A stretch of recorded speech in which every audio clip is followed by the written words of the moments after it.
ভোটের আগে ফের মালদায় রতুয়ার বিশাল অঙ্কের নগদ টাকা উদ্ধার।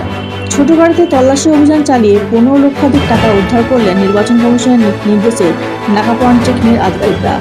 ঘটনায় অটো গাড়ির এক যাত্রী টাকা সম্পর্কে কোনো বৈধ নথিপত্র দেখাতে না পারায় সেই টাকা বাজেয়াপ্ত করা হয় বলে জানা গেছে। সোমবার ঘটনাটি ঘটেছে পুকুরিয়া থানার বরকর নাকা পলিটেকনিকে। জানা গেছে, ভোটের আগে অব্যবহৃত টাকা লেনদেন দেখতে নির্বাচন কমিশনের নির্দেশে পুকুরিয়ার ওদিয়ামোড় এলাকার বসছে নাকা চেকিং পয়েন্ট। সেই চেকিংয়ের দায়িত্বে রয়েছেন পুকুরিয়া থানার পুলিশ, কেন্দ্রীয় বাহিনীর সহ নির্বাচন কমিশনের আধিকারিকরা। সেই তল্লাশি অভিযানে দুটি গাড়ির নগদ টাকা 15 লক্ষ টাকা উদ্ধার হয়।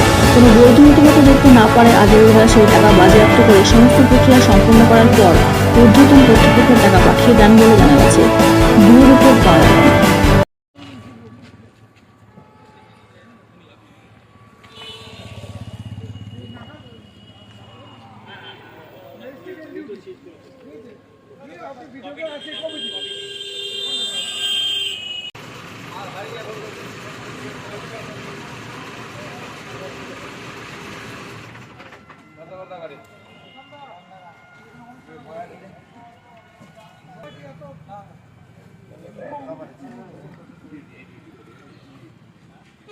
যে 10 লাখ টাকা ধরা পড়েছিল, সেই 10 লাখ টাকাতে মর্নিং শিফটিংয়ে যে নোডাল অফিসার ছিল তিনি ধরেছিলেন 10 লাখ টাকা।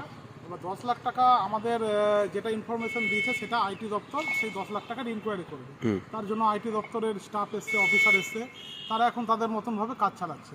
তারপরে আমরা সেকেন্ড টিমের পর আমরা যখন আবার ইনকোয়ারি করার সময় আমরা একজনকে ধরতে পাই, অটোতে প্যাসেঞ্জারি করে যাচ্ছিল। তার কাছ থেকে আমরা বর্তমানে অ্যাপ্রক্স 5 লাখ মানে পেয়েছি। এবার সে তার তথ্য অনুযায়ী ব্যাংক থেকে টাকাটা তুলে নিয়ে এসেছিল তার নিজের লেবারদের পেমেন্ট মেটানোর জন্য। সেই হিসাবে আমরা ব্লককে ইনফর্ম করি, ব্লক লেভেলের অফিসাররা বর্তমানে আসছে, বড়বাবু আসছেন, তারা বিচার করবে সেই টাকাটা কী পারপাস ইউজ হচ্ছে এবং আমরাও সবাই আছি। তারপর নেক্সটে সিদ্ধান্ত হিসাবে এটা বোঝা যাবে যে এটা অ্যাকচুয়াল কী কাজে দিচ্ছে।